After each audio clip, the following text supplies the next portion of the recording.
This is Matt Hurt at Obsessive Viewer on Twitter. This is Tiny at Obsessive Tiny on Twitter. And this is Mike, and I will always be in your hearts and on Twitter at I am Mike White. And this is my final episode of the Obsessive Viewer podcast.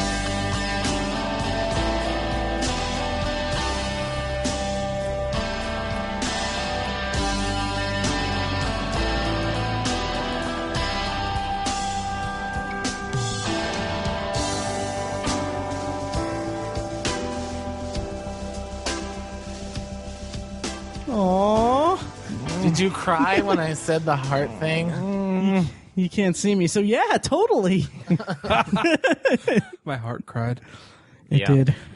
I think I have a medical I know, condition. I can tell. It's raining in there because I will always be in your hearts.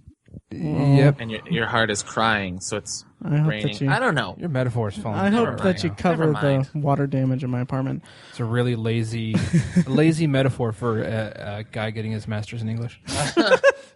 Hey, listen. It's 7:15. I'm taking the night off. Welcome to The Obsessive Viewer. We're a weekly movie and TV podcast that covers a specific topic, be it genre, trope, movie, or show, each episode. You can find back episodes at ovpodcast.com and find the corresponding blog at obsessiveviewer.com.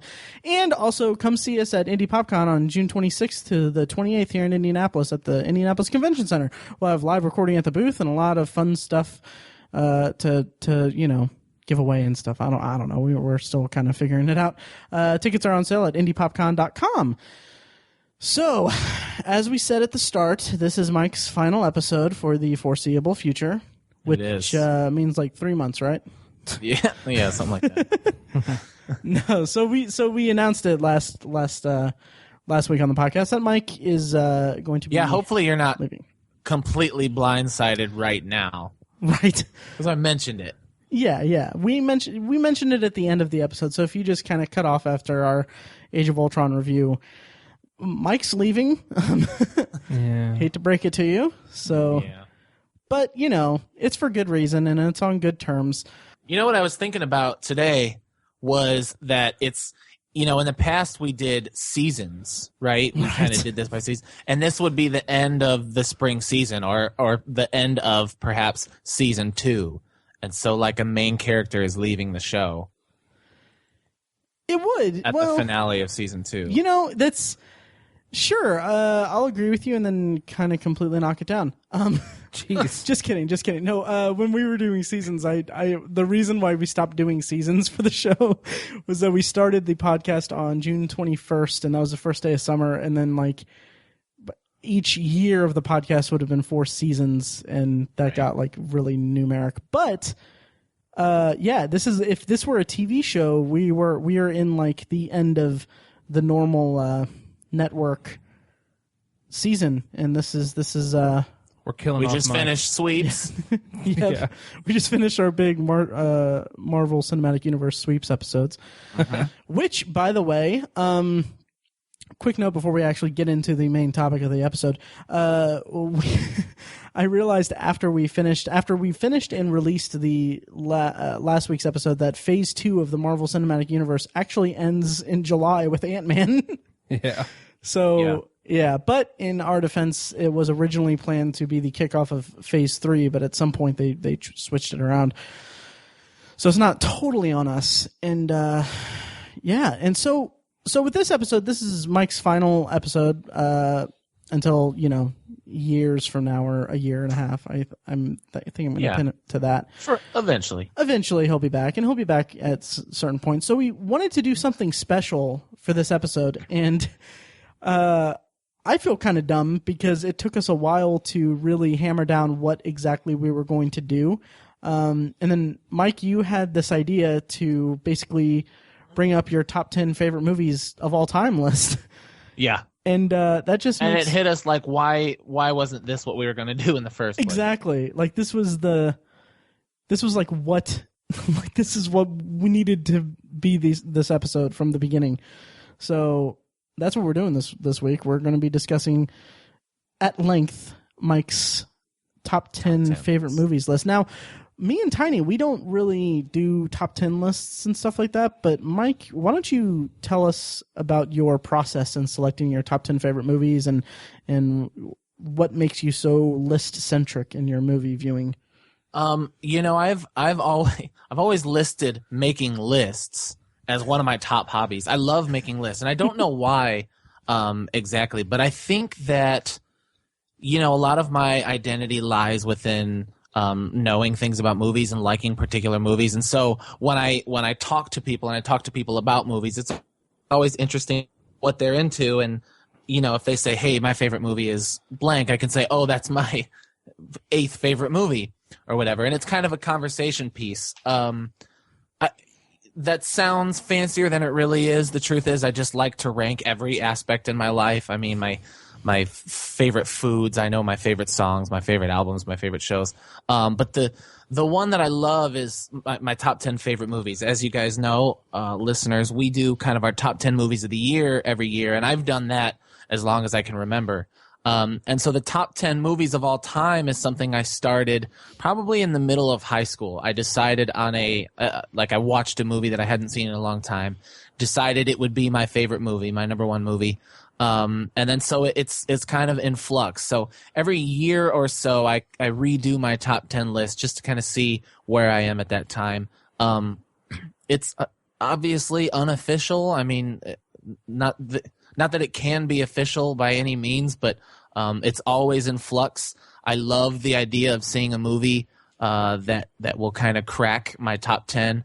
I will say that the most recent movie to crack the top 10 was in 2008, and so it hasn't been changed since. But the numbers have changed since. So I love making lists and I love talking about movies. So it's kind of the Venn diagram of my favorite things. Nice. So what criteria do you have to add? Like, what does a movie have to do to crack your top 10? Because during our Marvel retrospective, you mentioned that in time, Winter Soldier could crack your top 10. Mm-hmm. And also on another episode, I can't remember which one, you said that About Time may actually do that as well. So what criteria do you have for selecting? There's the early test. If you go in and you're just wowed by a movie that puts it in consideration. Lately, I look at my top 10 movies of the year, and they're always kind of in consideration for what makes a top 10. And I also have to urge that it's not the best movies of all time. Of course it's not. That's not possible. It's by far too subjective to say this is the best movie of all time. And I would never, ever dream to admit or to try to convince somebody that something is the greatest movie of all time. Right. And I don't care what you think of The Godfather. It's not the greatest movie of all time. There's no such thing. Right.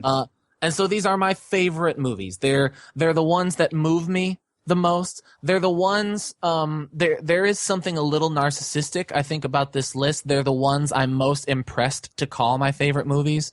I think they're the best conversation starters. There's an aspect of my list that kind of lends itself to my identity and saying these are the movies that kind of make me who I am. And so, while a movie on there might make someone roll their eyes, how did that end up on there? Well, it represents me. So that's, I am made up of these 10 movies in this particular year.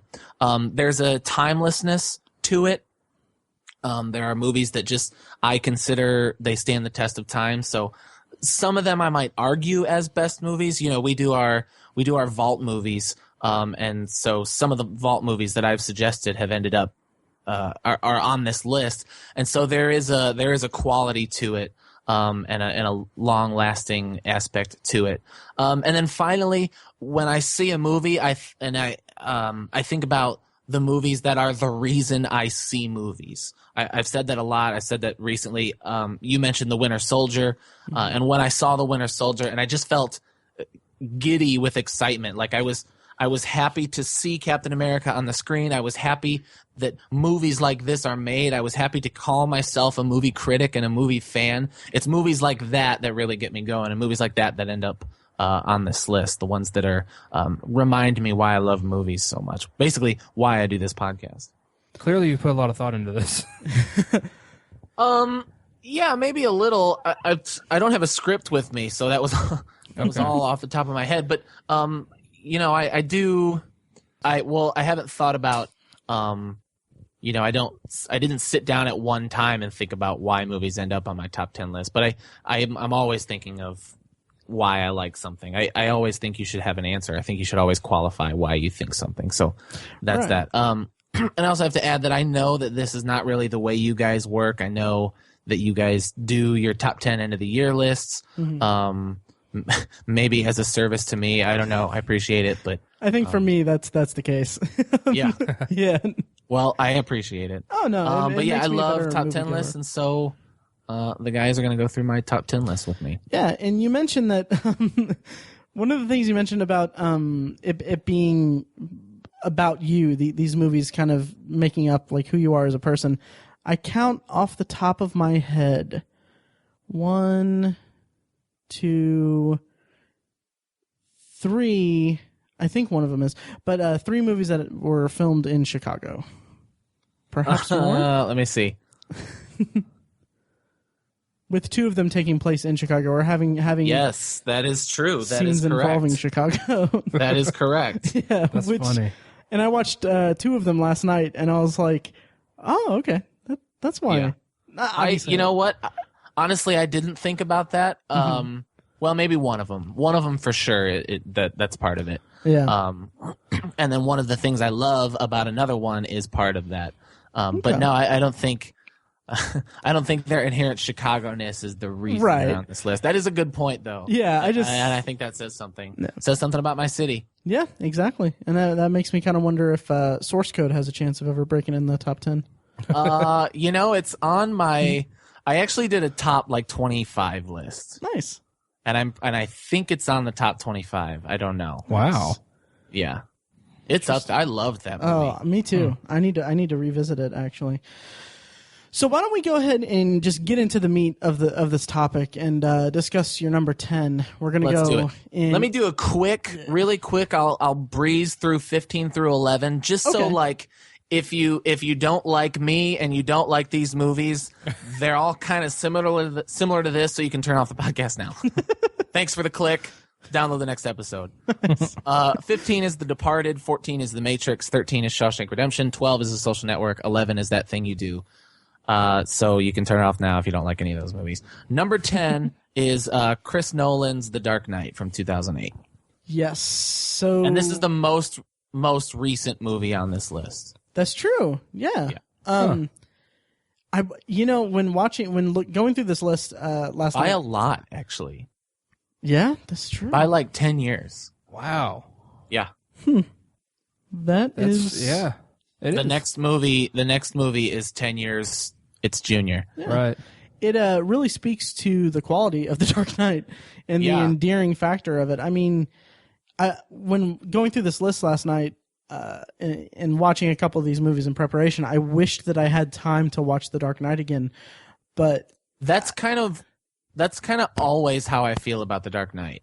Yeah. Yeah. I wish that I had time to watch The Dark Knight again.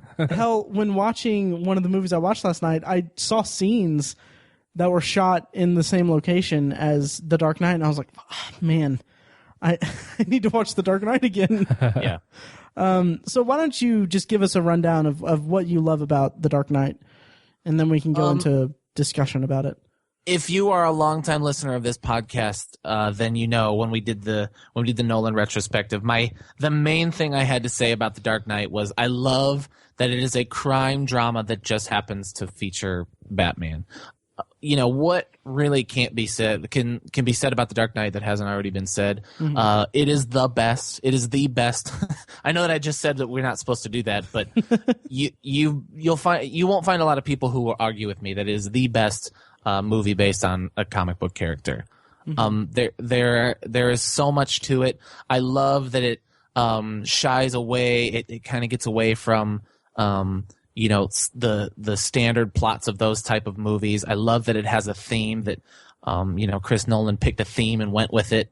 I love obviously the performances of Heath Ledger. I love even Aaron Eckhart as Harvey Dent, I think, is pretty exceptional. The other thing I argue for The Dark Knight a lot is people forget how awesome Batman's arc is in that movie. I mean, I know it's the Joker's movie, and people talk about how amazing the Joker is. He rightfully won that Oscar, but I love the Batman story, and I think it's great. The line that people deserve to have their faith rewarded is pretty cool. So it's an easy number 10 for me, for sure. Absolutely. And as disheartened as I was with Interstellar and how much that movie kind of made me reflect on Christopher Nolan's body of work as a whole, and kind of what my main issue with Interstellar was that it kind of opened my eyes to some of the tricks that Christopher Nolan has played in the past, and some of the things that he's implemented in his movies that were kind of repeated to me in Interstellar. And that still hasn't tarnished The Dark Knight for me. Like, I railed against Interstellar, but The Dark Knight is still pristine to me. And it's just a really incredible movie, an incredible ride throughout its considerable runtime, but it doesn't feel that way. And his use of IMAX cameras is just astonishing in that movie also. It was so astonishing, in fact, that it took, and this is embarrassing to say, but it took several viewings before I even recognized the change in aspect ratio between the cameras. Yeah. Me too. It was weird, right? You told me about it, and I looked for it once, but I didn't notice it initially. Yeah, it's just really, really engrossing. Tiny, what do you think of The Dark Knight? It is delightful. It is a really good movie. Yeah, can't really top what you guys have said, but yeah, it turned into a pop cultural phenomenon, and I think it's really just a cultural phenomenon now. I don't think it's quite poppy because I think it's going to last. I think it's going to last, through time. I don't think it's going to it's not going to fail to communicate with future generations. I think it's going to hold up over time because of its basic but still rich themes and, like Mike said, performances and setting, artistry that's involved in it. I mean, just everything. There's almost nothing bad to say about The Dark Knight. I mean, and it's there are a couple choppy edits there, but I mean that's the most. Yeah, are you talking about the chase scene on Lower Wacker or Lower Fifth, whatever they call it in the movie? No, but I remember seeing a very long video explaining why why the editing in that sequence makes no sense whatsoever. That video makes no sense whatsoever. I couldn't really focus on it. Me neither. Ironically enough, but I mean, I guess it makes. I understand the point that they were trying to make. I just didn't care enough to really follow it. But because they were saying there's shots that it's rife with continuity errors and the locations are nonsensical or something like that. It really tried to lay into it, but I was like, I've never, after knowing that this is a thing, knowing that this is a thing in for detractors of the movie, it still doesn't really distract me from it. I mean, I'm sure that's probably their job, and I don't mean to dismiss somebody's job, but, and I hate the phrase, it just seems like trolling. Does anybody hate this movie?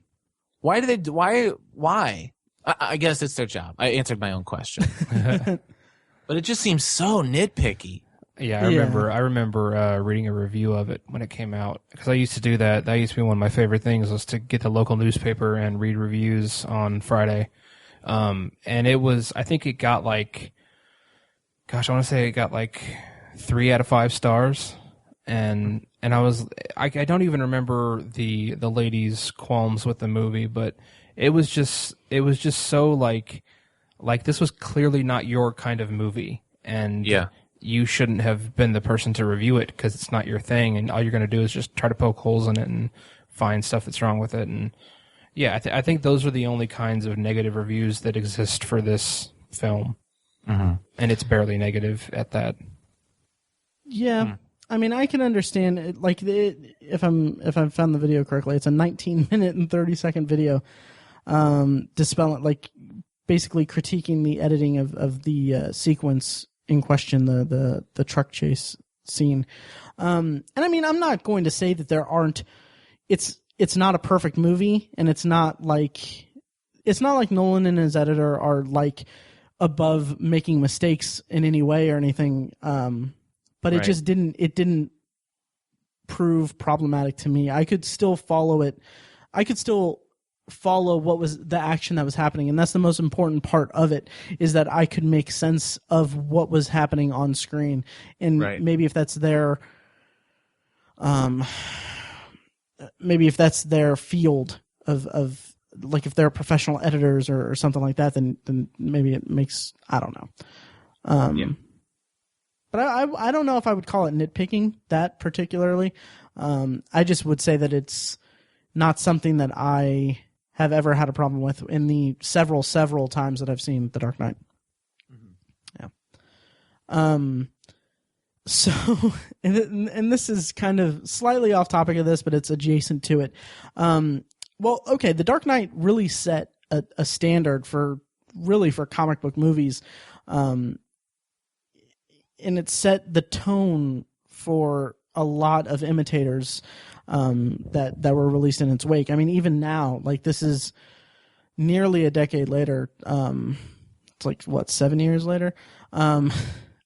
We're seeing, like, Fantastic Four trailer has like a kind of dark, ominous kind of tone, and it's kind of gritty and stuff like that. And then we see there was one other example off the top of my head. I guess Batman v Superman is kind of similar, or Man of Steel was kind of like there we go. Yeah, Man of Steel was like, I think in our review of it, I think Mike, I think you said that this was the Dark Knight version of Man of Steel, which I mean, we really did not like that movie, and that was part of the reason why I couldn't connect to it. And but we're seeing now, like, there's I don't know where I'm going with this, by the way. There's a shift going. Like, now it's Marvel is kind of having their heyday, and now that we're doing shared universes and stuff. And now this is where I'm going with it. And now Suicide Squad is reintroducing the Joker to the big screen. And there's a lot of criticisms about the depiction in the promotional picture that was shown. Yeah. How do you feel about that, Mike? I've kind of taken a stance against anything that they're doing really in the DC universe these days. I really don't care about the Suicide Squad. I never cared about the Suicide Squad. It feels so blatantly obvious universe building. Mm-hmm. And so they're just introducing all kinds of these characters that we know they're hoping spin off, so they can do whatever the hell they want with Joker. I know that that's not what a fanboy is supposed to do. I'm sure that I'm supposed to analyze it a little more and tell you what every tattoo means and why it's stupid, but I think the movie's going to be stupid. So hopefully I'm wrong and I come back on the podcast when it comes out to talk about it, and it's awesome. But I don't think it will be awesome, so they can do whatever they want. Jared Leto. I'm calling it now. When Suicide Squad comes out, Mike is going to come back in total fandom of it with a tattoo that says "damaged" on his forehead in solidarity to Jared Leto's performance. I'm not saying that it's impossible. Yeah. So the Dark Knight. I mean, like we said, there's really nothing more that can be said about this movie that we haven't already said on the podcast and hasn't been discussed ad nauseum throughout the last 7 years or so. It's such a fun and thrilling and disturbing movie that's really driven home by a performance that's out of this world. Like, if Heath Ledger hadn't passed away during it, I can't imagine what kind of doors this role would have opened for him. Mm-hmm. Because it is one of the finest performances I've ever seen. Mm-hmm. Absolutely. Word. Yeah. Absolutely. Yep. Moving on, let's go back 10 years to 1998. Is that correct? 98. Yes. Roughly, yeah. So this is the second most recent movie on this list, and then it gets old. is Can't Hardly Wait. I think this one is a little less obvious, little less of a shoo-in. It's definitely kind of why I wanted to do this episode was to tell the stories about why these are on my top 10 list.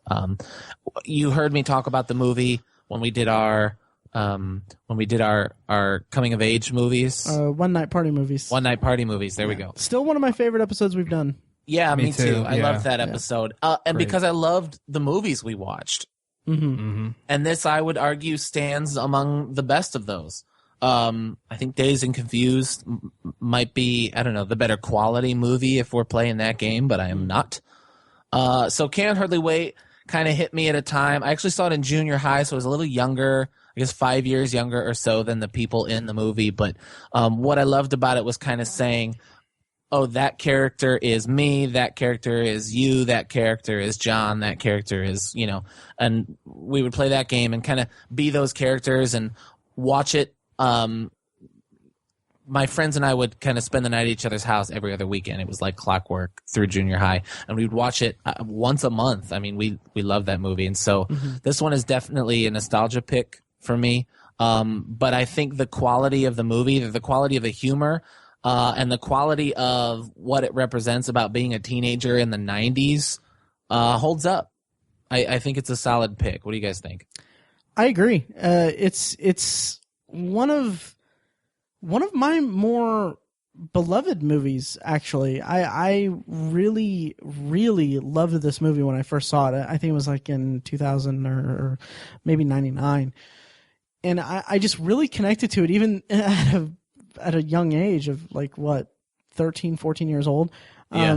It was kind of the depiction of it it was kind of cliquish in its different caricatures of different social, I guess, high school social classes, I guess.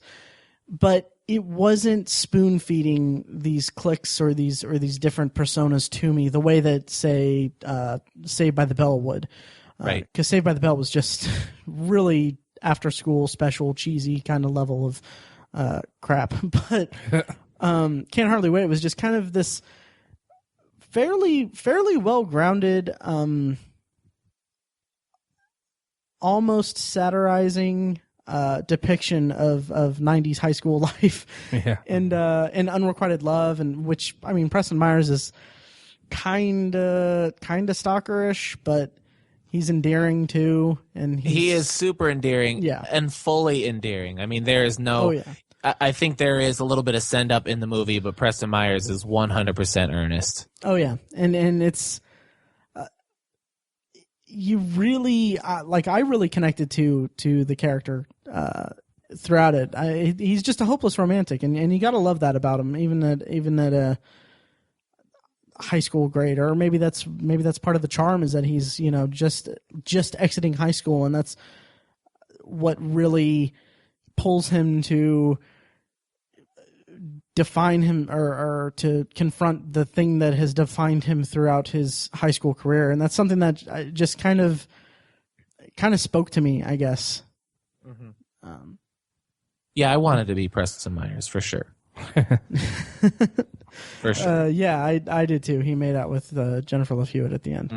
Yeah. So yeah. Yeah, I have kind of a strange relationship with the movie because I wasn't into it when it came out. I didn't see it. I think, in 1998 I was 11. And my parents hadn't quite let me start seeing rated R movies, but this is PG-13, right? Yes. But there's a lot of like sex in it and stuff, or Right. Sexual scenarios. It was of the American Pie age. Right. Yeah, and in the One Night Party Movies episode, Mike, you actually mentioned that it seems like they kind of, you imagine that the people that made it probably a couple years later when American Pie came out were probably like, crap, we should have went the rated R route. Yeah. Yeah, it might have been the next American Pie or the first American Pie. Right. Anyways, I think I as well as my parents kind of lumped it in with the American Pie group, like Mike just said, and so I just never really saw it. I think I saw it in high school maybe on Matt's recommendation. I'm pretty sure I borrowed his DVD and watched it that way, and I was like, yeah, it was fun. I liked it. It was fine. I wasn't really into like the teen the teen movies when I was a teen, which is just, it's antithetical, but that's kind of how I was back then. I was a little more snobbish. But when I watched it for our One Night Party Movies episode, I loved it. I thought it was fantastic, and I laughed my ass off and related to so much of it and thought it was great. I really, really liked it. It's a fantastic pick for this, for a top 10, and I think it stands alone on its merits, but I think it's especially poignant because the movie really, having watched it like last year when we did that, it really demonstrates the shift that kind of went on between, the Generation X kind of wrapping up and the millennial generation that we're in now kicking off.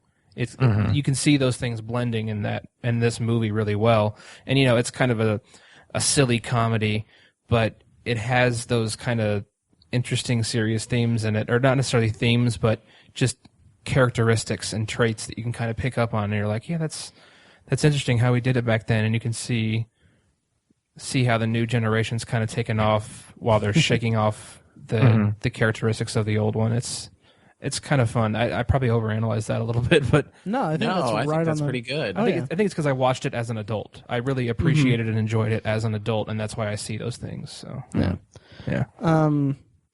Great movie. I like it. It's a fantastic movie. Absolutely, yeah. I may edit this out, but my ex-girlfriend actually still has my DVD of it, which, sucks. Whatever. Yeah, well, I mean, we're still on good terms. I asked for it back, but she hasn't given it back. But anyway, how can you be on good terms? Yeah, good terms, right? My ass.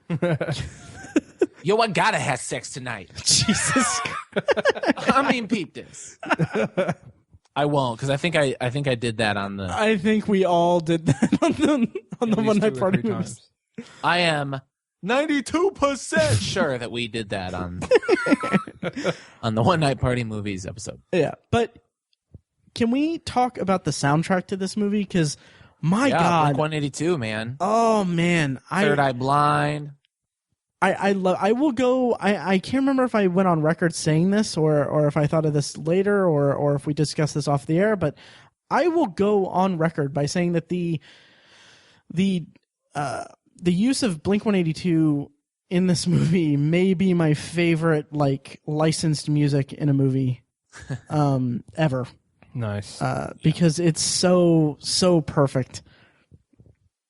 So yeah. It's pretty awesome. I was never a big kind of pop punk fan. And it's Blink's awesome. I cannot say anything bad about the music. It just wasn't like when this movie came out. I was really getting into metal. Like when you guys were listening to Blink, I was memorizing Metallica lyrics, like a kind of a d-bag. But yeah, I was getting into metal, so I didn't appreciate the music as well. But yeah, we all like what we like. Yeah. It's good. But I mean, just killer needle drops in this movie. Oh yeah. Just like. It's a party, right? So it's like 90s party music, which is all 90s alternative.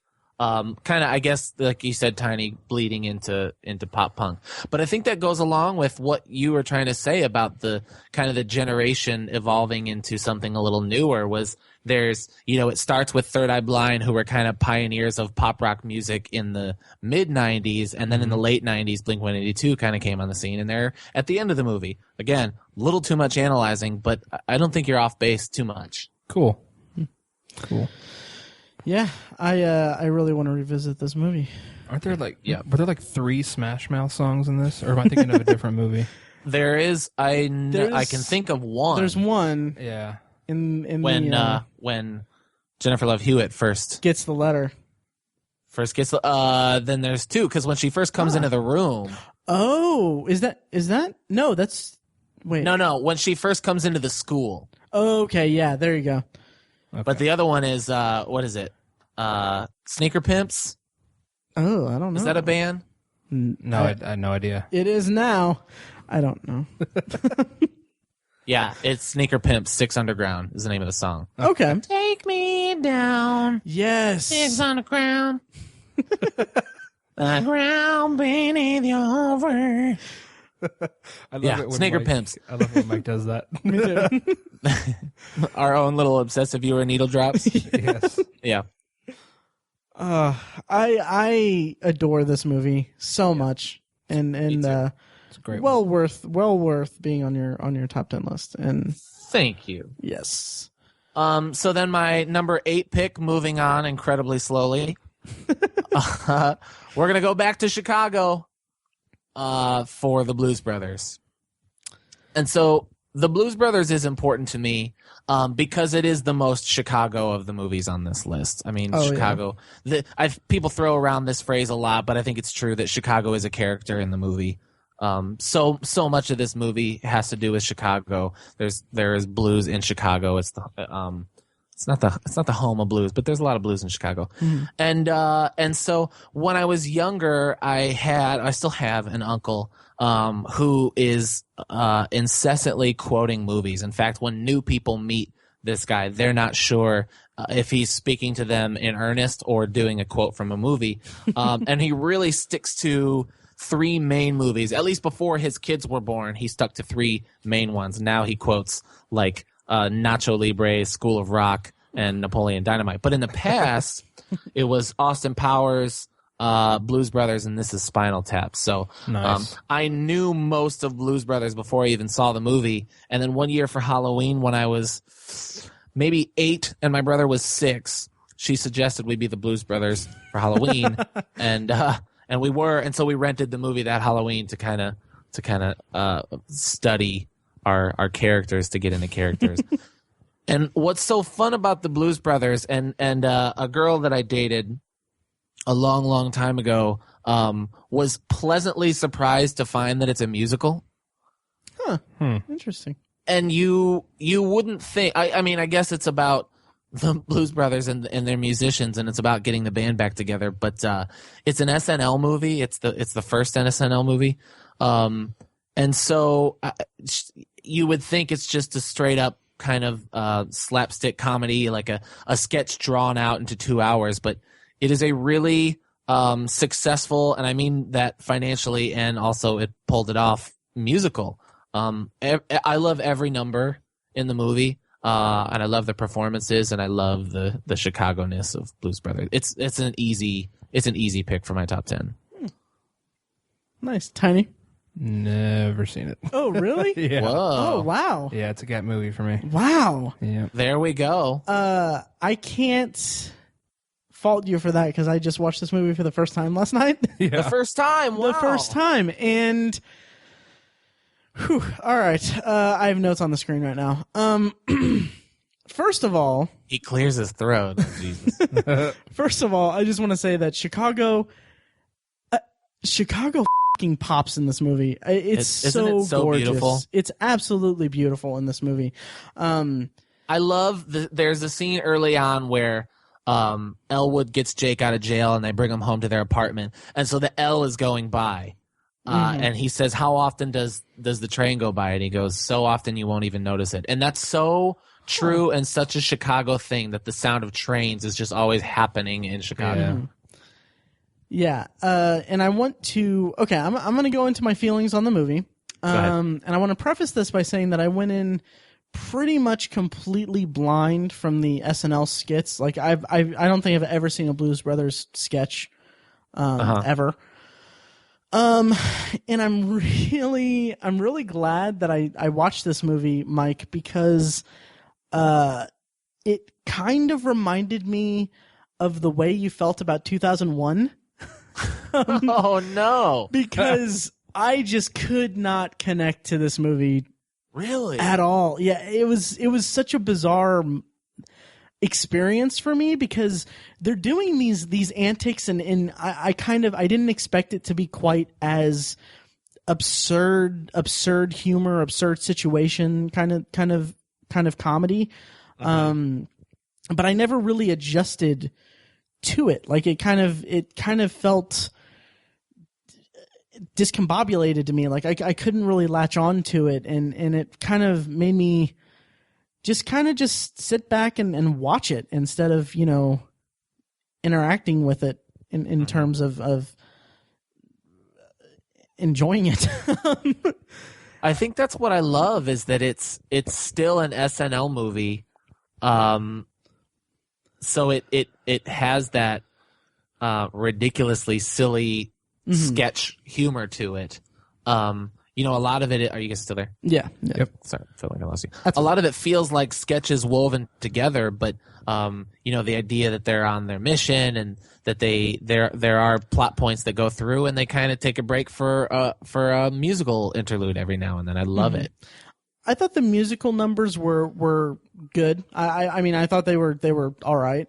Aretha Franklin's was a little amazing. It sounded amazing, but just the ADR work on it was oh yeah, that's true. Really distracting to me. But I mean, it sounded just. I mean, obviously, Aretha Franklin, all the musicians in the movie just nailed it. But I just found it really hard to care about the plot.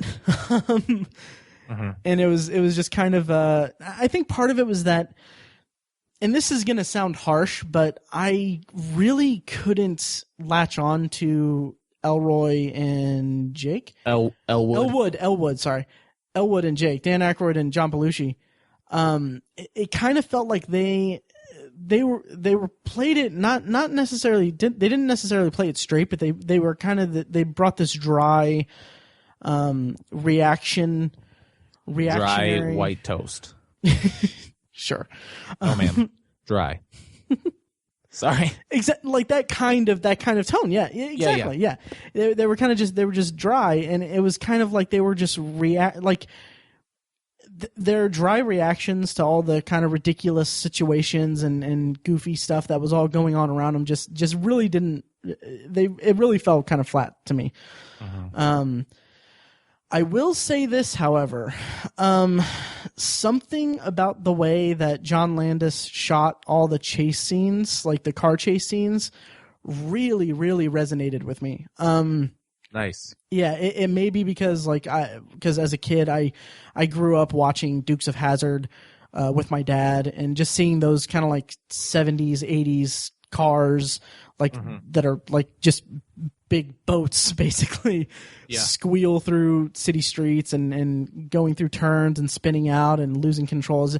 Like something about it just really tapped into my sensibilities as a movie fan, and I'm downright shocked that I never came across the Blues Brothers when I was a teenager, when I loved watching car chases on film. Like I would Google like best car chases in movies. Wow. Yeah, and I don't think I ever came across the Blues Brothers, or maybe I subconsciously, like I saw it on the list and subconsciously thought, oh no, that's a comedy. They're not going to have a good car chase, because the chase through Chicago at the end of the movie is one of the most enjoyable chases I've ever watched in a movie. It's so good, and it's so well shot and everything. I just wish that I could have connected to the rest of the movie the way that I could with that. Interesting. Yeah. Well, there you go. Yeah, I don't hate it or anything, but it just I just couldn't really find a way into it. Yeah. Sorry. Do you like blues music all that much? Not really, and I'm not even. I'm not really a big musical kind of person in general, so that could have also been a part of it. Gotcha. Yeah. Sorry for ruining your last episode of the podcast, Mike. Yeah, whatever. Anyway, moving on. Oh, wait till we get to Star Wars. Spoiler. We're going to stay in the 80s. We're going to talk about Vacation. And I think this is... let's see. I'm trying to look at my list. Yeah, I didn't want to do... Actually, Vacation came out in what, 79? 70? I think so. 77? Think it was. So we're not in the 80s. I don't know what I'm talking about. You guys, this is my last episode. I'm on my way out. It's 1983. We are in the 80s. 83. Okay. Yeah. Anyway, I brought this up when we talked about our favorite dialogue. Yes. This movie is it's early on in the Chevy Chase oeuvre. It's his first one of, if not the first movie post Saturday Night Live. It's the one that kind of made him a star, and rightfully so. I don't know how I feel about the remake. I think it'll be all right. But I don't know. I'm kind of the ilk that I believe that remakes don't ruin the classics, so I'm not too worried about it. Vacation is just a movie I watched so many times in high school that I can't help but have it on this list. In fact, those last three are kind of recent entries, at least in the last 5 or 6 years or so. Vacation has been a top 10 mainstay since high school. I don't know. Wow. Mm-hmm. Yeah. Tiny, what do you think of Vacation? It is a classic, undeniable classic. I think it's fantastic too. I just haven't watched it in so long. I think I was oversaturated with the movie because I've probably seen it at least a dozen times, and that was probably within like a 2 or 3 year period. But I mean, it's one of those things that like you quote it and you forget. It's like it's become such part of like the lexicon that you forget that it's a quote from a movie. It's become part of culture, sort of. It's that level of movie, and it's that way, rightfully so. I rented this movie from Google Play Store last night and watched it, and I had Nice. watched. Did you have yourself a little 80s? I basically. How many did you watch? How many of my list did you watch? Just these two. These two. Okay. Yeah. And I watched Vacation. Having watched it before, I watched it when I was a kid. And I was shocked at how little I remembered of it. And it was like the opposite experience of watching the Blues Brothers because, man, every joke hits. Every single joke. one. And like I was very surprised to see a very young Jane Krakowski from Unbreakable Kimmy Schmidt and 30 Rock. Yeah.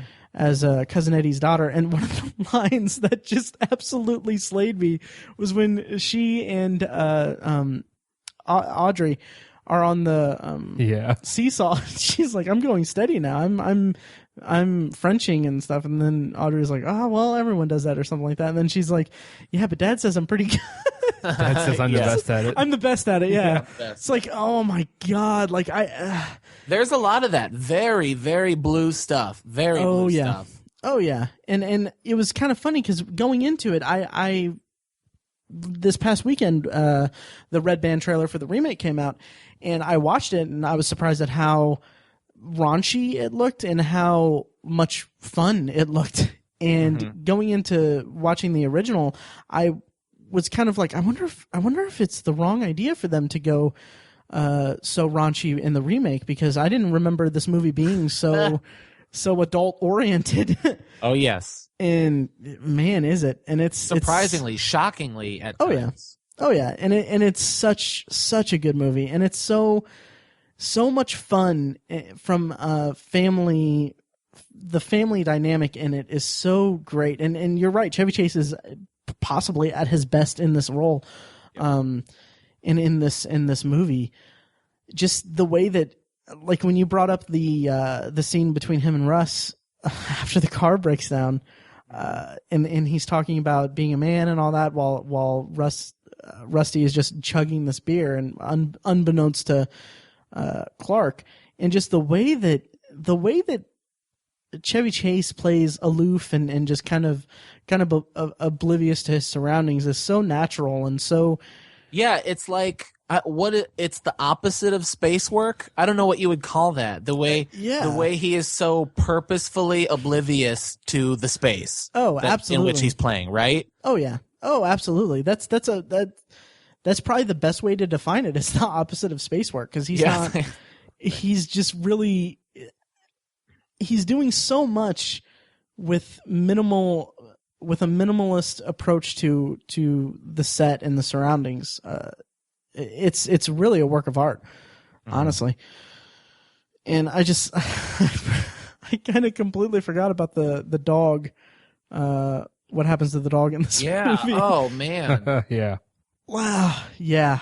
It's like Too Far Vacation. Yeah, well, yeah, it's Maybe funny. A little too far, guys. Because that's just a little too far. They don't show it or anything like that. But then just the line, like I was kind of working under the impression that the dog had just run off because in the scene, if you haven't seen Vacation, earmuffs, because this is a slight spoiler, I guess. But Clark ties the dog to the bumper and then forgets to put him in the car, and then they drive. They drive and hear a rattling, and it's the collar kind of just dragging along the road, and they get stopped by a motorcycle police officer who is very It's distraught. the low point of the movie. It is. It's short of killing a kid.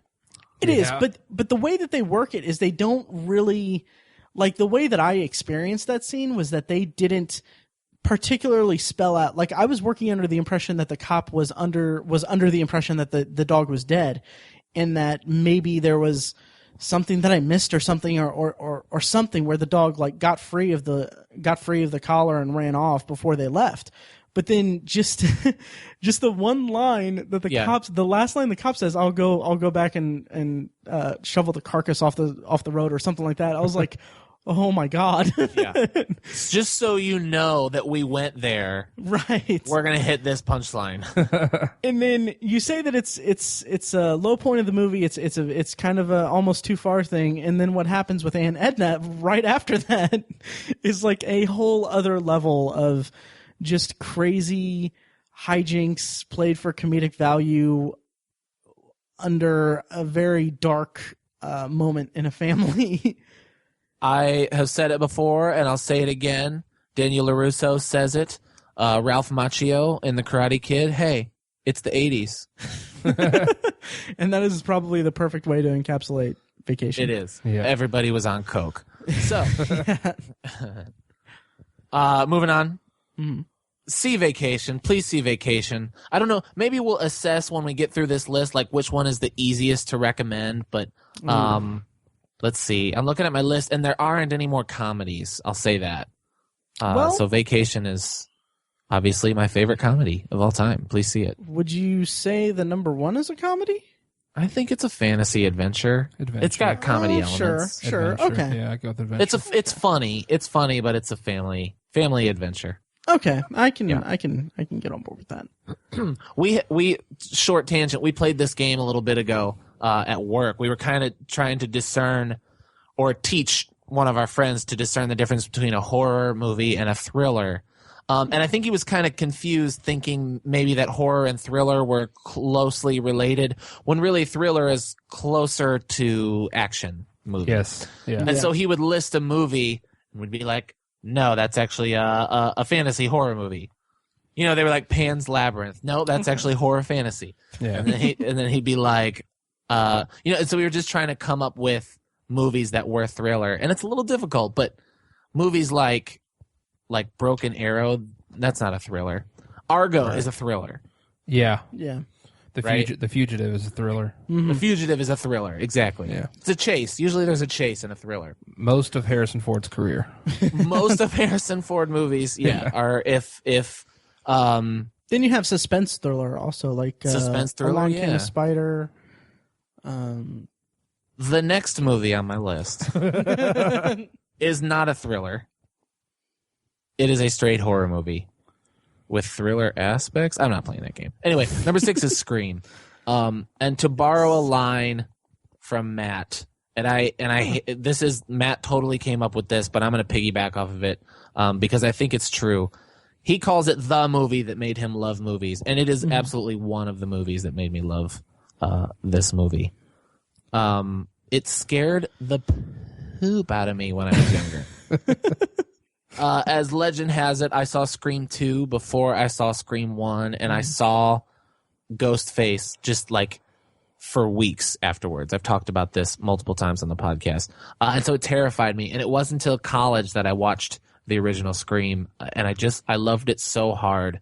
And so what I kind of do by putting Scream at my number 6 is I'm using the title Scream as a catch-all for the experiences of seeing 1 and 2, and really the evolution of hating that experience and then loving, feeling a little safer, and getting into horror movies. I watched Halloween and I watched Friday the 13th when I was younger, but I didn't really get into horror. Sorry, I didn't really get into horror, as it were, until I saw Scream, and so it's so easy to put Scream on this list. Matt, what do you think of Scream? I adore this movie. It like you said, it is the movie that kind of got me into movies. And I've said this elsewhere on the podcast, but to kind of clarify that statement a bit, because it is a pretty grand statement in and of itself, a movie that makes you that gets you into movies. And I mean, really, this is a 90s slasher movie that really started the 90s slasher trend, or reinvigorated the horror genre, and then had a bunch of copycat movies and kind of that paled in comparison to Scream and the might of Scream and the cleverness of Scream. But to say that it's the movie that got me into movies, it's because of the characters in the movie and the very, very sharp writing, almost to a fault, of Kevin Williamson. He would go on to create Dawson's Creek and really populate it with teenagers who were of the similar vein of Scream. They were very obsessed with movies, and or at least Dawson was, and they were very quick to reference movies and stuff like that, but they spoke at such a ridiculously high intellectual level. Scream was the medium that he found with this. This was, I mean, Dawson's Creek came after Scream, but he really broke out with his niche in dialogue writing with Scream. And to hear the characters speak so confidently and so eloquently and so big vocabularily about their favorite movies and these encyclopedic knowledges of the horror genre and everything. Like, I saw this at a time when I was like maybe 11, maybe 12. And all I could think about after seeing this movie and in anticipation of the sequel was, I want to be these characters. I want to have this knowledge of movies. I want to have this. I want to be able to just throw out a reference that is intelligent in terms of a movie. And then fast forward to, now that's probably why I never completed college. But Scream is it's such a delightful experience, and it's so, like, the horror aspect of it didn't really capture me the way that it did with you, Mike. I was never frightened by it per se, but just the snappiness of it, the cleverness of the writing, and the thriller elements of it, as it were, is what really made me latch on to Scream and the Scream franchise. And damn, I kind of wish that you were still going to be around on the podcast, because we could do a Scream franchise retrospective. Oh, don't say that. Yeah. Damn. It could have happened after the TV show ended. We could have incorporated that. Well, we'll hold on to it. Yeah. Yeah. We'll do it for Scream 5. Yes. When the Scream TV series ends its run. Yeah. There we go. So, Tiny, how do you feel about Scream? Yeah, I like this movie. I have a very intense relationship with the movie because, first of all, it falls into a fun stat. It's the first rated R movie I ever saw all the way through. Nice. And it's interesting because I wanted to see this movie probably more than just about any other movie I've ever seen. And the reason is because I keep saying this, and I think it's an indicative part of who Mike is that this movie was so influential on pop culture, on young adolescent culture at the time, that, like, when I would go to school, I was in 5th or 6th grade when this came out, and Fifth grade, yeah, okay, 5th grade, that's what I thought. People would not stop talking about it, and it would piss me off because I hadn't seen the movie, and my parents wouldn't let me see this movie because it was rated R. And it just drove me nuts because all my friends were talking about this movie, and the cute girl I liked at the time saw this movie and talked about it all the time, and I was like, yeah, I hear it's good. Bye. And so I would, like, it was to the point where we would go to Blockbuster or Red Giraffe reference. Oh, man, Red Giraffe. Red Giraffe was a movie rental place in our town. I don't know. Was that only local? Mike, have you ever heard of Red Giraffe? Yeah, no, I have no idea what you're talking about. I don't think it was a chain. I don't think so either. Anyways, we would go to the movie rental store, and I would grab a copy of it, and we would take it up to the counter, and the person would be about to bring it up. My mom would be like, no. Like, that's how badly I wanted to see this movie. And then finally, like, towards the end of 6th grade, I think, after people weren't really talking about it as much, my brother, like, borrowed the VHS from somebody, and we watched it when my parents were gone or something, and I was like, really? We can watch Scream? He was like, yeah, I have the VHS. I was like, but it's rated R. He was like, I don't care. And I was like, okay, yeah, let's watch it. And I watched it. I was like, yeah, it was good. I liked it. It was good. It's a good movie. And to this day, I still do like the movie. I think it's an incredibly clever idea for a horror movie. Mm-hmm. It really I respect it a lot because it just reinvented the slasher, and brought it back to the horror lexicon. And I enjoy it for its funness and how quirky it is. It's a fun movie. Mm-hmm. Cool. Mike, do you have anything more to say about Scream? No. Okay, I have a couple of anecdotes about it. Never before heard anecdotes. We've talked about Scream. Before. Yes, we've talked about Scream kind of a lot. A scoop. An exclusive. Yeah. Now it's all built up. But better be good, motherfucker. I took the best poop last time. No, I was really obsessed with this movie as a kid. In sixth grade, after I saw it for the first time, I saw it on VHS. I was obsessed with this movie, and I kind of, at a young age, I cultivated my obsessive recommender status. Like I got my friends to watch this movie, and got them into it with my enjoyment of it. It came to the point where, and this is a little disturbing now that I think about it, and I think my friends and I would play Scream in the at recess. So imagine being a teacher. Yikes. Yeah, and it was essentially tag. We were playing tag, but we were calling it Scream. But imagine being a teacher and seeing these little kids running around chasing each other, pretending to stab each other. Oh, it's healthy. Yeah, which I'm glad that I became a well-adjusted person. Another thing is that I was so obsessed with this movie for about a year and a half span, up until probably 7th grade, that I remember we were my parents took my siblings and I to a bookstore, maybe, I think, or maybe they got this for me as a present or something, but I had a published copy of the script, of the shooting script of Scream. And I remember passing around to my friends, showing them the scene where Sydney loses her virginity. God, that's so mad. Having them read I obviously can't remember the lines in the script, but it was something like she removed her bra and Billy gazed at her breasts or something like that. Very tame, but we were like, oh my God, boobs. Boobs written in ink. And then the final anecdote about this, about Scream, is that my friends and I were so I'd gotten my friends so hooked on this movie that one of my friends claimed oh, I know more about Scream than you do, Matt, and I was like, no, you don't. And then so we agreed, we had a gentleman's agreement to study the movie and then the next day come to school and quiz each other on it.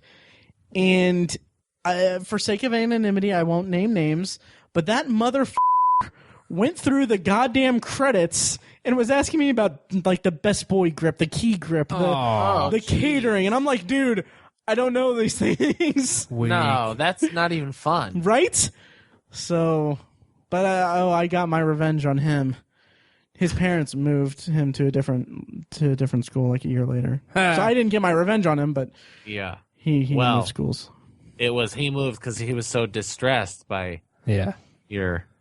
Anyway, he was trying to get away from the shame. He was. Yeah, that's interesting and super nerdy. Oh my God, it is. I just said this in a podcast that's going to go out on the internet and people are going to listen to it. Ladies, I'm single. So yeah, that's all great. Right. So here we go. Number 5. So we're in the top half. Are we? Does it feel like halfway through? Yeah. To me, it's funny because these movies are it's such an eclectic grouping that it doesn't feel like we're halfway through. It just feels like we're. I like that it's eclectic. That's kind of important to me. Yeah. So number 5 is, I'll say it, you guys. You know I love to make grand statements, right? I mean that's what I'm here for. That's why they asked me to be on the podcast in the first place. This next movie is the reason I have a top 10 list. Oh, wow. Right? So when I saw this movie, like for the second time in high school, it became my favorite movie of all time. Of course, it's number 5 right now. But in high school, Rocky was my favorite movie. And it was my favorite movie for a long time, actually. Not for a long time. I don't know. 5 years, maybe. So let's say I saw it my junior year, so like 2004, I watched Rocky. And then by 2000, I guess, 8, I bumped up my number 1. But anyway, so Rocky. It's surprisingly, we haven't really talked about Rocky all that much, have we? No, not much at all. Not really. What works so well about Rocky and what people forget, and I was talking about my top 5 with my wife the other day, and I mentioned Rocky. She says, really? Ew, Rocky. And I said, listen, what's so amazing about Rocky is that there are like 2 boxing matches in the whole movie. Mm-hmm. It's a romance drama. It's a drama with a little bit of boxing in it. I mean, yeah, I guess you can call it a boxing movie, but we kind of laugh about what became of Sylvester Stallone's career and that he's trying to do it again. And the sequels became formulaic, and everybody seems to love the 4th one. But the first one is a really, really great character drama of this guy trying to get along in the streets of Philadelphia, and he just wants his one shot. And I read an article one time about like the greatest sports movies of all time, and I think they ranked this one number 2, Raging Bull being number 1. And the little blurb that went along with it was, people think this is a boxing movie, but the night before the big boxing match, he lets the girl sleep on the bed. So it's a romance drama. And I was shocked to find that out when I watched it in high school. Like when I was younger, I watched Rocky 4 several times. And I know I had seen Rocky, but I bought it on DVD and just decided to sit down and kind of take it in as kind of an older person. And I loved it so much, and I still love it so much. I just put it on every now and then. It doesn't hit you the same nostalgic way that 3 and 4 does, and I guess even 2. I mean, those are boxing movies. Those are action movies. But Rocky is a drama, and it's so, so fantastic. This is a miraculous movie, actually. This is another one for me that like I oversaturated myself with it as a kid. And I kind of latched onto the 4th one as well. I'm part of that crowd. And it is super, because the 4th one is just over the top and ridiculous and so much fun. But the first one is, I think it's the better movie than whoever made that list and put Raging Bull ahead of it. I think they're nuts. I think Rocky takes the cake. I agree. I agree 100%. Obviously. Yeah. Spoiler alert, Raging Bull is not in my top 4. I would have it in the top, maybe I would have it in the top 10, but like 7 maybe. Sports movies. I think Mighty Ducks is a way better sports movie than Raging Bull. Yeah. Anyways, Raging Bull was a tough watch. It is, and it's a little too long. Needs some editing, but yeah. Anyways, Rocky. The reason why it's such a great sports movie is because there's only 2 boxing matches in it. Because it breaks down for you how being an athlete, and especially an athlete who competes in an individual sport, is about a lifestyle, and how you have to commit almost every single facet of your life to how it's going to affect you in the ring. And that is something you don't get in a lot of sports movies. And this movie breaks it down perfectly. I mean, just the iconic scene where he wakes up out of bed at like 4 a.m. and cracks the eggs in the glass and just chugs them without a single ounce of joy in his body. Like nothing about him in that moment is happy, but it doesn't matter because all it's doing is improving his moments in the ring. That's all he's thinking about. And it needs to be said, it's not a montage moment. I mean, people like when they kind of send up the Rocky movies, and there is a montage in Rocky, but when they send it up, they always add the eggs cracking, and it's always kind of played like with a bit of humor and a wink. And this is not at all. It's not part of the montage. It's dark and dingy. It's 4:00 in the morning. Like you said, he's disgusted. It gets on his shirt, which I love. Yeah. It's not what works about this movie is that it's not what people remember it is. I mean, Rocky the movie is not a microcosm of Rocky the series at all. Yeah. Mm-hmm. And it also breaks down. I mean, if you don't know this about Rocky, you're crazy. Spoiler alert: he doesn't win, but this demonstrates why winning isn't everything, and why even when you lose, sometimes you're remembered more than the winner. And that's such a rare thing in sports that almost no one experiences. And it's because you have to be one of the best in the world at whatever sport it is you're playing to achieve that. But it's just an amazing thing to see captured on film, even if it is fiction. Mm-hmm. Yeah. I haven't watched Rocky in a very long time, and I need to really revisit really the entire franchise. But I have very fond memories of the first movie in the Rocky pantheon, and I can't really. There's not really much I can say that you guys haven't already covered, and I can't really say it with that much confidence because I haven't seen it in a long time. But I will say that our friends over at Kate's Take did a really thorough retrospective, 2-part retrospective episodes about the Rocky franchise. That was really, really entertaining and really, really strong. But something that I remember really loving about Rocky is that just the character of Rocky. He's this kind of, if I'm remembering correctly, he's like kind of a little not 2-bit criminal, but he works for, organized criminals, right? Or he's kind of I don't know that he's an outright criminal, but he works for criminals. Right. Absolutely. That's just how he makes. He's a thug. He's a hired hand. He's a muscle. And yet that's not the movie never. From my memory of him, the movie never lets that define him as a person, and he's still an endearing character, and that's something that could have that in another movie would have been just played up for melodrama and stuff like that. Mm-hmm. But yeah, I can't speak with authority about Rocky, but I really, really enjoyed it when I saw it, and I need to revisit it. Yeah. By the way, for listeners, there is a box set on Amazon of all 6 movies on Blu-ray, $25. Really? That is an amazing deal. I wish I had $25 to buy that right now. I actually have that. My brother bought that for me. Nice. Awesome. And I watched it over a Christmas break. It's fantastic. Nice. I may pick that up this weekend. Awesome. Do it. Yeah. Will not regret. Yeah. Mm-hmm. Fantastic movie. Great pick. Yeah. Yep. Cool. Thanks. So I'll do, and I mean this, I'll do number 4 quickly. I'm not kidding. Number 4 is Star Wars. And when I say Star Wars, I mean A New Hope. And I have explained before why I mean that. I have explained before what Star Wars means to me. So I think what I should explain is why it's not number 1. Mm-hmm. Well, obviously it's because Star Wars Episode 4, so Episode 3, 2, and 1 is your 3, 2, and 1, right? Well, spoiler alert. Thanks for that. We can just end the episode now. Yeah. No, they're not. That's funny.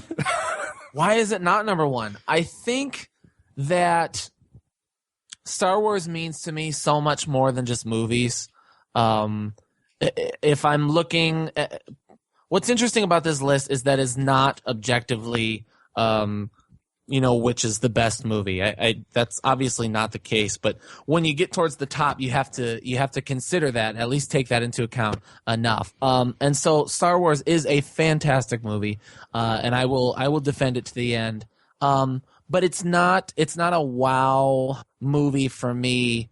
The same way the top 3 are. It's not as important to why I love movies as the top 3 are. Star Wars for me is a lifestyle. The reason Star Wars is so popular today, yeah, the movie is fantastic and people love the movie and it made $1 bajillion, but the toys, the lore, the expanded universe, it's the expansion, it's the brand that has sustained it for so long. It's sure as not the prequels that are keeping us still talking about Star Wars today. And so I love Star Wars for all those reasons. I love Star Wars because I have several action figures. I love Star Wars because I love the video games. I love Star Wars because I've seen the movies more times than I can count. I don't love Star Wars because I think Star Wars is the greatest movie I've ever seen. It's fucking awesome, but it's not the greatest movie I've ever seen. Yeah, I think I understand why you put it at number 4, because, you know, when you get this high on the list, you unrelentingly have to give some, you have to throw in some objectivity. Mm-hmm. You must. Yeah, you have to take into account the quality of a movie. Right, you have to. And so I that's probably where I'd put Star Wars if I had a top 10. Okay, in all seriousness, I was recently revisiting some old episodes of the podcast, and one of those episodes was the One Night Party Movies episode, and in it, I had to rewind or go back on the episode like twice to make sure I actually said this statement. But I slipped in there and I said that American Graffiti is better than Star Wars. Yes, I remember. Yeah, that. I remember. Which I will go on record here and now and say that is just empirically wrong. I was way off. Star Wars. It took a year. It did. But thanks. Tiny, be cool. I'm just saying this for Mike's benefit. Okay. Just kidding. But no, Star Wars is like you mentioned the lore, the fandom, the expanded universe, its expansion, just how it's a lifestyle came about from this movie. That more people latched onto than probably any other franchise or piece of entertainment has garnered since or absolutely or in the future. Yeah. And I recently, within the past earlier this year, I rewatched all the movies, and the one thing that I kept coming back to when watching the first one was a couple things. One, it is without question one of the absolute most tightly written, tightly paced movies I've ever seen. Like it's so perfectly constructed in its storytelling and the way that it just unfolds everything. It's like there's not a moment that should have been on the cutting room floor. It's just magnificent in that regard. And another thing that I kind of I kept coming back to was that Star Wars.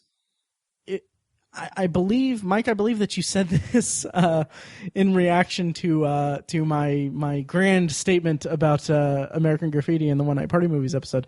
But Star Wars redefined movies. Yeah. And that's one thing that I kept thinking about when going through that box set when I got it back in January. That it's not only did it brought so much inspiration to a new generation of filmmakers, people that would go on to make some of my absolute favorite things in entertainment. Lost is heavily influenced. The writers of Lost are heavily influenced by Star Wars. J.J. Abrams is, Star Wars. When J.J. Abrams and Damon Lindelof met to work on the pilot of Lost, Damon Lindelof showed up wearing a Star Wars shirt, and they instantly connected over that shared fandom. And just knowing that, just thinking about what would happen if you went into an alternate universe and Star Wars never existed, like the Hollywood as a business and as the entertainment that Hollywood churns out today would be vastly different in a universe where Star Wars did not exist. It's that influential, and Word. I make so many jokes about not being a part of the fandom for it and everything, and most of that is just friendly ribbing and a lot of it's because, well, they just keep coming to me. But you are really changing your tune on this one. Recently. Yeah. And the first Star Wars movie is iconic and worthy of its status. And yeah, that's my thoughts on Star Wars. Well, awesome. Yeah. Thank you for that. Yes. Now, Attack of the Clones. Now, the sand is coarse. If we're talking good movies. Yeah. Oh my God. Of course, we will talk more about Star Wars in December. Are you saying Attack? I mean, I know you're making a joke, but do you think Attack of the Clones is the worst one? Oh, that's it's a tough choice. It is. It's not for me. It's easily episode 1 is I think the episode worst. 1's a little worse, maybe. I think I would argue by far. We don't have the time for it, but I would say by far. I'll just say briefly that I come down in the middle of them. I would say that episode 1 is the worst in terms of filmmaking and just general storytelling. Mm-hmm. Episode 2 is the most boring, but I hold the Phantom Menace to somewhat of a higher regard for nostalgia, because that was kind of my entry point to the Star Wars franchise. Well, no wonder. Jesus. It was when I was in like junior high, and I don't know if I actually told this story on the podcast or not, but I went on a trip to Kings Island with my best friend at the time in 5th or 6th grade, actually. Or how old were we when it came out? We were in 6th grade when episode 1 came out. We were in 6th grade? Correct. Yeah. Well, we had just finished 6th grade. Yeah. Okay, so it was the summer between 6th and 7th grade. I went to Kings Island for, I think it was a school trip or whatever, but I hung out with my best friend at the time. I think this was at a time when we were kind of growing apart as friends, or we were about to grow apart as friends, I think. I don't know. But anyway. Oh. Well, going from elementary to middle school is a trying time. Anyway.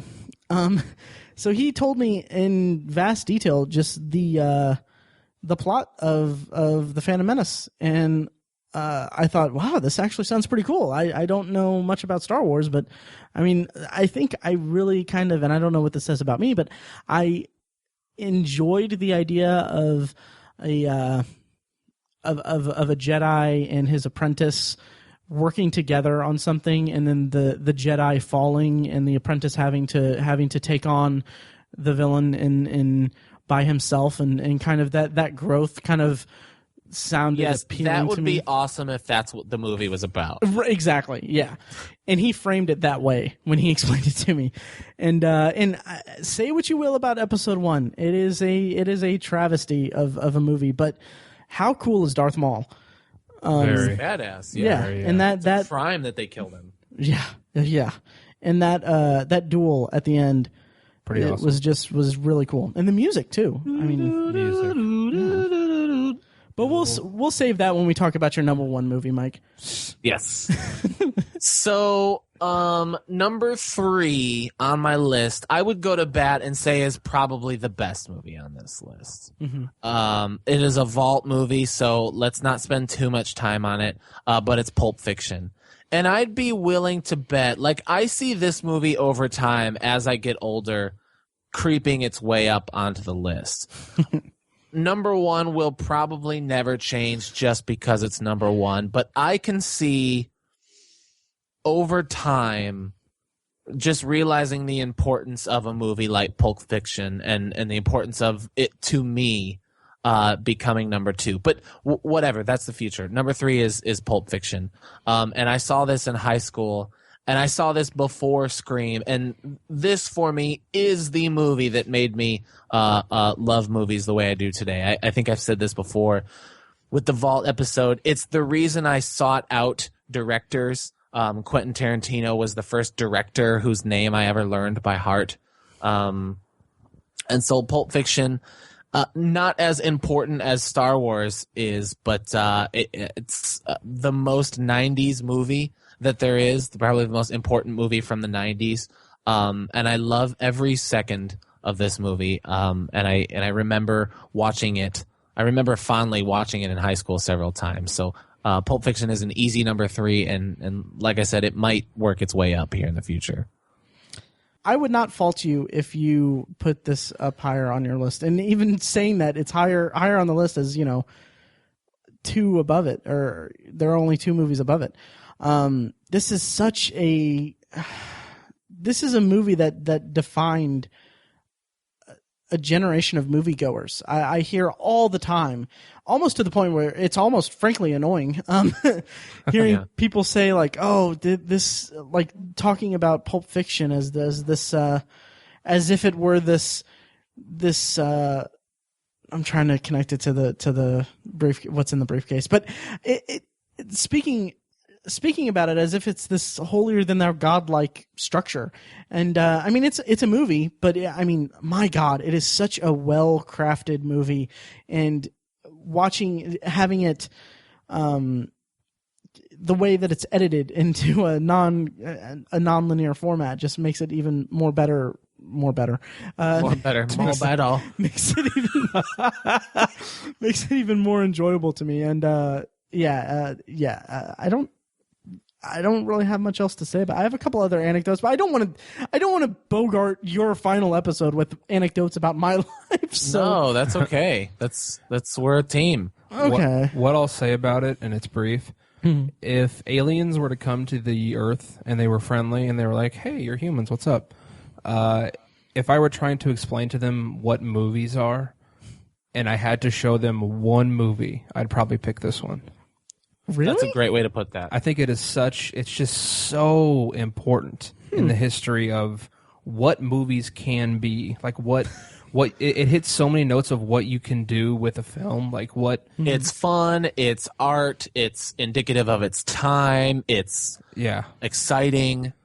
It's violent, it's funny, it's scary, it's ridiculous, it's just so many different things. Mm-hmm. I took that scenario way too literally, thinking like, really, you would show them a movie that isn't that's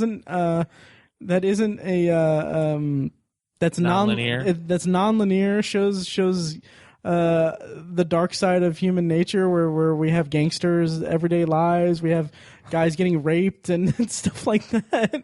Hey, indicative of our time. That's all right. But something being linear is the default, so they would already understand that linear exists. Well, just thinking I'll put this a better way. Let me say this. What I imagine you guys thought would happen first was I would have a kid, and that's when I would leave the podcast. I did think that. I did think that. Yeah, that's not the case right now, but we will have kids.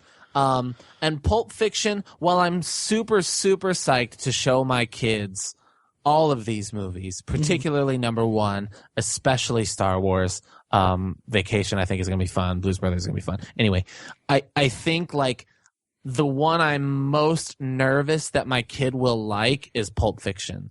Like that's the movie that I want to wait till he or she is like 14 and just be like, you want to see the coolest movie of all time? Let's watch Pulp Fiction. Yeah. I like that. I like that. I would replace aliens with like some tribe that's like never been. You know what I mean? Yeah. Well, because the tribe is aware that things like stories exist. Sure. You know what I mean? This might be a different discussion for maybe another episode. I was trying to be brief. Maybe we can do another episode where it's like, what movies would we use to confuse the out of aliens? But anyway, Inception, not Inception. Interstellar. Yes. Because then I like Am that. I supposed to like this? They speak English, by the way. Yeah. They think that we've mastered interstellar travel. They think that we're all idiots for liking this movie. So anyway, jab and a hook. Number 2. Yes. Of course, it's Halloween, right? Mm-hmm. Of course, number 2 is Halloween. We did a Halloween retrospective episode. It's like the first thing I mentioned when we did our first Shocktober episode. When we and I will come back and do a Shocktober episode with you guys. Oh yes, I will find a way to squeeze Halloween in there. I'm excited for all things Halloween. The same way Star Wars is an important part of my life. For most of the year, it's not really appropriate to love Halloween as much as I love Star Wars throughout the year, but for like the 4 months that surround Halloween, it's all about Halloween. Like I was thinking today, it's like, well, I better start listening to Now Playing's Halloween retrospective. It's about that time of year. So I can make sure that I get in, the Halloween novel before summer hits, and then I love Halloween. Yeah. I've spoken about it so many times. I can't put Scream ahead of it, of course, because there would be no Scream without Halloween. I mean, they use the soundtrack, they use the score of Halloween in Scream. I love everything about Halloween. I love. It's a feeling movie for me. I think it's a little harder to defend quality wise. It's not impossible to defend. I think it's a fantastic made movie. And as far as indie movies are concerned, it's the tops. I mean, it's one of the top. But it's old and it's dated, of course, and it's an indie movie, so it's very low budge. But I mean, Halloween is fantastic. There's no doubt it's a number 2. Agreed. Yes, and yes, we've talked about Halloween. You've talked about it a lot, but it's for me again. It's all atmosphere. It builds it. It defines the fall season for me. It encapsulates the fall season in a 2-hour movie, or maybe less than 2-hour movie. It's like yeah. I can't think of another movie that really can evoke feelings about a season quite like Halloween can for me. And a quick anecdote about Scream. You're right, Scream would not exist without Halloween. And it's funny because in that script that I had for Scream, the introduction or the introduction is written by Kevin Williamson, and he goes into detail about how when he was a kid, he went to the movie theater, he saw Halloween, he didn't know anything about it. He remembers running his feet over the floor in time with Jamie Lee Curtis on the screen because he was so wrapped up in it that he was so jazzed by what was going on in it. That is this in the introduction to the script to Scream? Yes. Okay. Yeah. And then he just goes on to say that Halloween had such a big influence on him growing up that I don't know if he wanted to replicate that in the script for Scream, but it was very much they're so intrinsically tied with him that that Scream wouldn't exist without Halloween. Mm-hmm. Awesome. Yep. It's a great movie. Yeah. So should we do number 1? Let's do it. I think we should. Yes. Is there anybody listening to this podcast who still listening to this podcast? Like the only people still listening to this episode are the people who've listened to an episode before, right? Yeah, probably. Like shout now, tweet us right now if you're hearing this if you're hearing this show for the first time and you've made it an hour and 15 minutes into the episode or so. Like seriously, tweet us. Yes. So of course, that my favorite movie of all time is Back to the Future, right? Oh yeah. I mean, people know that it was Matt used. Am I getting like choppy? Yeah, like, you're getting all right now. Yeah, you're getting choppy. Is it still going? No, I think it's better. I think it stopped. Yeah, it stopped. Okay, all right. So that my favorite movie is Back to the Future. Of course. Matt actually hijacked this when we did Vault Movies. He took it right out from under me, but that's fine. That's like fine. I didn't want to do it because I thought it would be too obvious because I love it so much. Mm-hmm. So I hate that we we did it in this order, so it's like grand finale. But I've spoken so much about Back to the Future that there's not really a whole lot left to say. It's one of the movies I've seen more than any other movie. It speaks so much to so many of my sensibilities. I love science fiction. I am obsessed with the idea and the impossibility of time travel. I really loved Michael J. Fox for a long time. I love so much about this movie that I worry that even if a movie affected me in a new way, the same way Back to the Future did in the first place, I would just never be able to relinquish the title of my favorite movie from Back to the Future. I think it will always be. I am so pleased that I have seen it in theaters, and I will buy every version of Back to the Future that comes out ever. Nice. Yes. How do you guys feel about it? This is heavy duty. There's a brief aside. There's a picture that I saw. That's a picture of Marty saying this is heavy, and then Doc in the next panel says, "Do you even lift, Marty?" That's funny. But yeah, I mean, if I were one, okay, I'll frame it this way. I said that Star Wars. If an alien came to Earth. I said that Star Wars is one of the most tightly written and tightly paced movies I've ever seen. Back to the Future, I would say the same thing about it. It's one of the most breezy runtimes of any movie I've ever seen. And Back to the Future is a movie that I latched onto more than I did on Star Wars. So it holds a cherished space in my heart for that reason, and also the cleverness of all the callbacks and everything like that.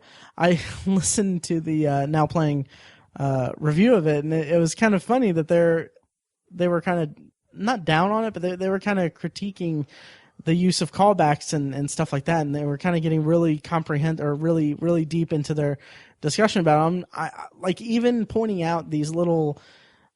I would go so far as to say nitpicks about it. It didn't tarnish my enjoyment of the movie at all, because it's such a piece of my my growth as a movie fan and as just a fan of storytelling in general. And I'm rambling a bit, but it's such a fantastic movie. I absolutely adore it. Tiny, what do you think of Back to the Future? Agreed. It would definitely make the top 5 of my top 10. Awesome. Yeah. Cool. Mike said it's he's probably seen it more than any other movie. I think it's the same for me. I've probably seen it 20 times or more. And there's a while where TNT was showing it like every single weekend.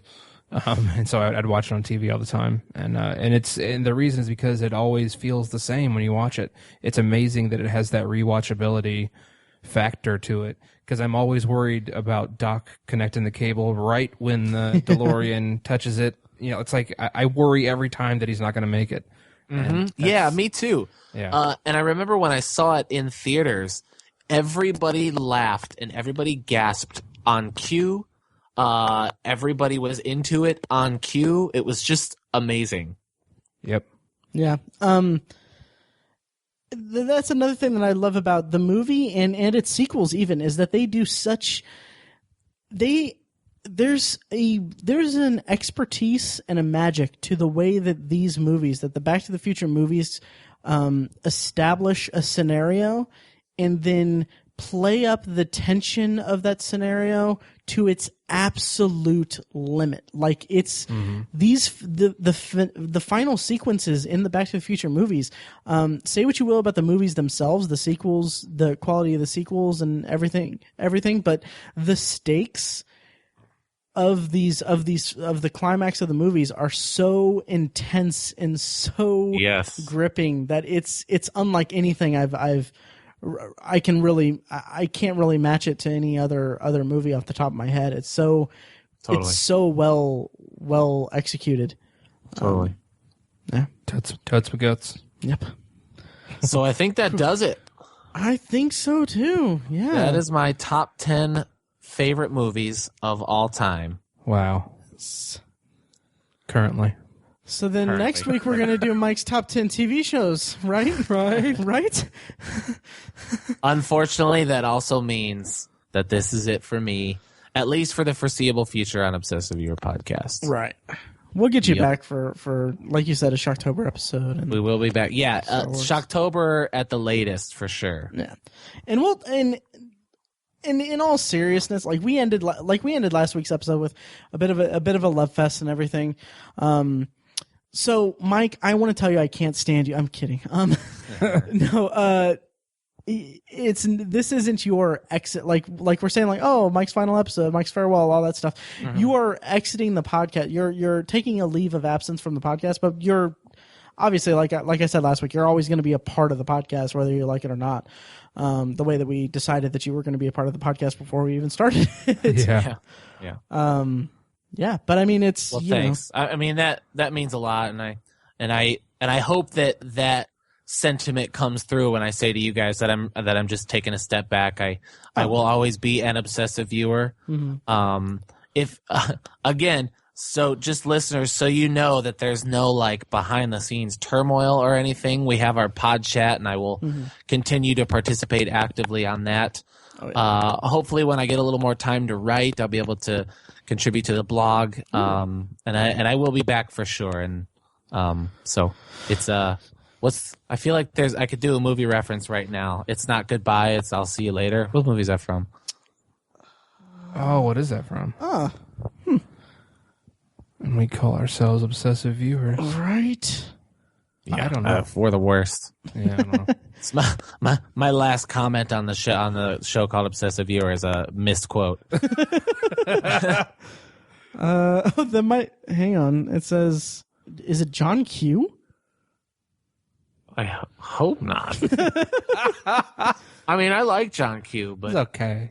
It's not a movie you want to reference on your exit from the podcast. Not so much. no. I don't know. I'm just gonna let's say it's Star Wars, but no. And it's funny because last week when we were ending the episode, Mike, you mentioned that that the podcast is the coolest thing you've ever been a part of, and like I just thought like that's I said one of the coolest. Okay, you said one of the coolest things, and I was like, I never really thought that this would become a cool thing. So yeah. that was a nice sentiment. Yeah, well, heck yeah, it has. Yeah. It's awesome. I'm excited to see what you guys do.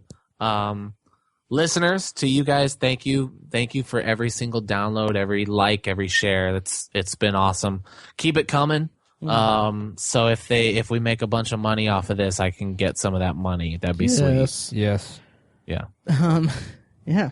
And like we said, there are no ill feelings behind the scenes or anything like that.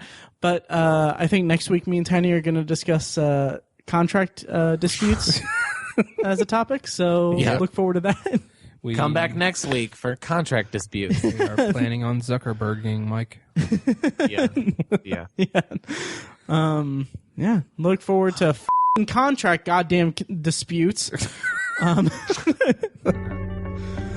has gotten silly. So yeah, out of control. All right, thank you guys so much for listening. Until next time, talk to you guys later. Thanks, Mike.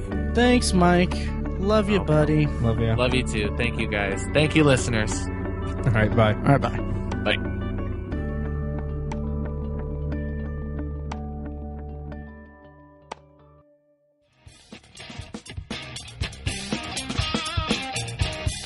Tiny, it's nice to meet your voice. Yes, it's nice to put a voice with the name. And I've had a theory for a while. I've known Matt for 8 years. I've had a theory for about 7 that there is no Tiny. That Tiny is a fabrication of Matt's either imagination or just some sick ruse that he psychosis. Yeah. Like, if anybody's going to pull that off, it'd be Matt. Well, we've come to the part of the podcast that is everybody's favorite part, the potpourri section of our podcast, where we can talk about whatever we want as long as it smells good. Nice. We can talk. Yeah, thanks. In 2013, I watched movies. What was that? It is my lowest total since I've been keeping score, and I'm embarrassed to say I only watched 173 movies. 2001 is a bad movie, and you guys are wrong. Damn. Stanley Kubrick. There's more. That was page 1. I love the movie Step Up 3. Pulp Fiction changed movies, I think. Changed movies forever. It went back, like I said. I mentioned big action movies in the 80s. This was a reaction to that. And the 90s and on was defined by what Pulp Fiction did to movies in 1994. And I'm like, Kevin, so did you watch the whole movie? He goes, I'm not Kevin. And I was like, what? God. And he goes, I'm Jason. That is awesome. And I didn't sleep. And I wonder if that is why my whole life, slashers have been it for me. But you're missing the point. That's that he was a dude and she was a dude. But the point, Anthony, Yes. is that we're all dudes. Oh, what? Mike. What? Seriously? The storytelling is what you're gonna go with, which is better. You know, like Star Wars is the greatest everything. story ever. I mean, it is the classic hero's tale, Sure. right? Maybe that's how your mind works. That it always Yeah. is sexual, but I think it's like a wrestling move. The Brooklyn Decker. They were not allowing themselves to change with the characters. I think the story should dictate how the story ends, and the characters and their growth should dictate how the story ends. Hold on a second. We need to address, who's this, Mike, Bill, Stevie, Tim? Mike, yeah. Okay. Are you covered in Chicago sports I am teams covered tattoos? in Chicago sports tattoos. Yes, I am. Gee, It's funny that you brought that up. The joke, and I can't believe I'm saying this in front of a live audience, is that I was born about 9 months after they won the Super Bowl. So I had no choice but to be a Bears fan. But they're faded memories. It's the same kind of thing where, like, you look at a picture book and you think, am I actually remembering that? Or am I just remembering this picture? Or am I just remembering that I remember it? The Saw sequels are a guilty pleasure of mine. I think they're great. The Daredevil movie I thought was pretty awesome. I think Dude, Where's My Car is hilarious. Yeah, I love that movie. It's I hate that. It drives me nuts. My favorite thing, they'll say, oh, that's gay. And I'm like, well, a movie can't be gay because it has no feelings for other movies. It's an inanimate object. But the movie is great. It's a great family movie. It's one of those movies I'm, like, excited to show my kids one day. Star Wars changed movies forever. Forever. American Graffiti influenced Happy Days. Right. And then when it was over, I was like, yeah, whatever. It was cool. It was a cool movie. All while driving home, I'm like, dance, and I'm like, I could dance like that. I could do that. By its original title, I'll call it Jack and Jill. We know he could do it. And you apparently think he's smart enough to be that self-aware. Why isn't he making good movies? You guys don't hate me, do you? Oh, I do hate Matt for saying Well, that. you know. He was better than Star Wars. Cool. So there's that. Cool. Thank you guys for having me. absolutely. Thanks for joining us. Yeah. It was this was great. Yeah. Have to do it again. Absolutely. Oh, by the way, I wanted to say, for all of you Step Up 3 watchers, all of you dancers out there, just remember, born from a boombox, BFOB, out. Please don't let that be the last word. I was like, are we being quiet now? BFOB! Thank you for listening to the last ever episode of the Obsessive Viewer podcast. More like, sorry you listened. Yes. Mike's last episode.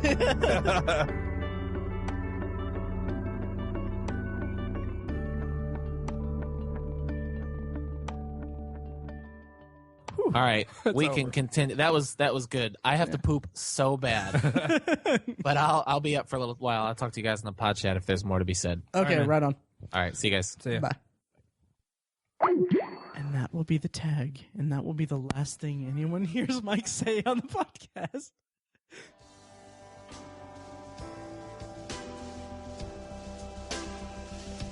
As always, loyal listeners, thank you for listening to the Obsessive Viewer podcast. And thank you, of course, to Loud Like for providing our awesome opening theme music. Their first EP, their first of a few actually coming out in the next few months. Check them out. Anyway, it's called Mistakes We Must Make and features our theme song and a clips of events. Make sure that you rate and review us on iTunes after you listen to this episode. It helps us out a lot, and it gives us the ability to say, hey, people like us. Also, please like our Facebook page at facebook.com/The Obsessive Viewer, and you can follow each of us on Twitter. You can find Matt at Obsessive Viewer, Tiny is Obsessive Tiny, and me, Mike, I'm at I am Mike White on Twitter. You can also check out the blog at obsessiveviewer.com, where all three of us, but mostly Matt, review movies and TV shows and talk about all kinds of things. It's kind of the written form of this podcast. You can also check out Obsessive Book Nerd, which has book reviews and commentary on the evolving world of reading. And also check out Tiny's The Secular Perspective, which is a podcast exploring the concepts of faith, religion, and existence from the perspective of secular hosts. If you have any thoughts on the podcast in general, or this particular podcast you just listened to, or even suggestions for future podcasts, please email us individually at Matt, Tiny, or Mike at obsessiveviewer.com, or you can just email the podcast directly as a whole, kind of directed to all three of us, at podcast@obsessiveviewer.com. Again, thank you so much for listening. We love you. Be excellent to each other.